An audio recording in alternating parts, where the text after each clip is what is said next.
Hi friends, ఈరోజు మనం జీవిత secret తెలుసుకుందాం.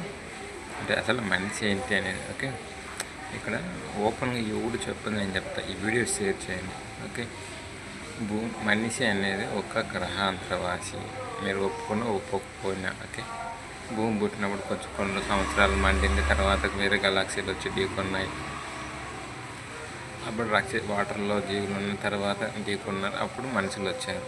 ఓకే, ఇక్కడ మనిషి డిఎన్ఏ ఎలా ఉంటుందంటే మన అలవాట్లు, మనం చేసే కోపం, యుగ అహంకారం, మన అలవాట్లు అనేవి డిఎన్ఏ నుంచి వస్తున్నాయి. ఓకే, ఇందులో బాగానే ఉంది. ఇక్కడ మనం బతకడం చేతకి ఏం చేసాము, తెలుగు అంటే నేను హిందీలో అని కన్నడ అని లాంగ్వేజ్లు సృష్టించుకున్నాము, ప్రాంతాలు సృష్టించుకున్నాము, జాతులు, కులాలు, మతాలు, ఇవన్నీ ఒక జస్ట్ ఐడెంటిఫికేషన్ కోసమో లేదా ఒక శాడిజం కోసమో నువ్వు చేసేది నేనేం చేయడం అనడము. జస్ట్ దేవుని సృష్టించి కూడా లక్షల సంవత్సరాలు ఏమైతే, వందల సంవత్సరాలు అవుతుంది.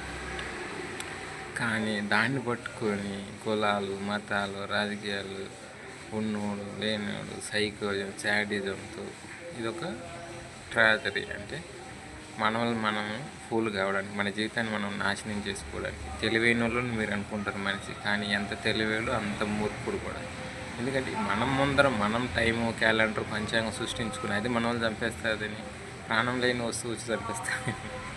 అది మూర్ఖత్వం. నాకు నువ్వు అనిపిస్తుంది. అంటే ఎంత తెలుసుకొని ఆకాశంలో దాటి వెళ్తున్నారు, కానీ మనిషి గ్రహాంతర వాసిని ఇంతవరకు కనుక్కుంటలేరు. ఓకేనా, ఇక్కడ భూమి ఏర్పడింది కొత్తగా, ఇక్కడేం అద్భుతాలు ఏం చాలా. ఓకే, ఆల్రెడీ వేరే గ్రహాల నుంచి వచ్చిన గ్రహాలే ఇక్కడ ఏర్పడ్డాయి ఢీకొని. కాబట్టి ఇక్కడ ఆక్సిజన్ ఉంటే వేరే గ్రహాలు ఆక్సిజన్ ఉంటుంది, ఇక్కడ వాటర్ ఉంటే అక్కడ వాటర్ ఉంటుంది. లాజిక్ అర్థమైంది కదా. ఇక్కడ సృష్టి అనేది ఏది జరగదు, క్లియర్గా అర్థమైంది కదా. కొత్తగా అనేది సృష్టి అయితే ఎవరు ఈ భూమి మీద ఏమీ చేయలేడు, దేవుడు కూడా ఏమీ చేయలేడు. ఎందుకంటే ఆల్రెడీ ఉన్న వాటర్ ఉన్నది, వాటర్ ఫామ్లోని జీవులు ఉంటాయి, బ్లడ్ వాటర్తోనే ఉంటుంది. మనం గడ్డే తినాలంటే చెట్లు, కూరగాయలు ఎత్తేనే జీవులు అనేవి బతుకుతాయి. వీటిని మార్చడం ఉండదు. మీరు అనుకున్నట్టు బంగారు కానీ ఆల్రెడీ భూమిలోనే తయారయ్యింది.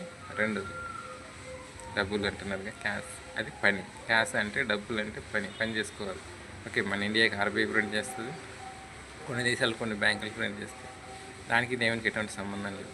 ఓకే, దేవుడు ఉంటే ఏంటి లేకపోతే ఏంటి. నేననేది ఏంటంటే జంతువులు వాటికి కావాల్సిన ఆహారం తెచ్చుకొని ప్రశాంతంగా, మనిషి ఎందుకు ఉండలేడు, ఎందుకు దేవుని సృష్టించాలి, బతకడం చేత కాక కొట్టుకొని తిరగడానికి. చూసారా ఇప్పుడు జమ్మూ కాశ్మీర్లో హిందూ, ముస్లిం, సైకిజం.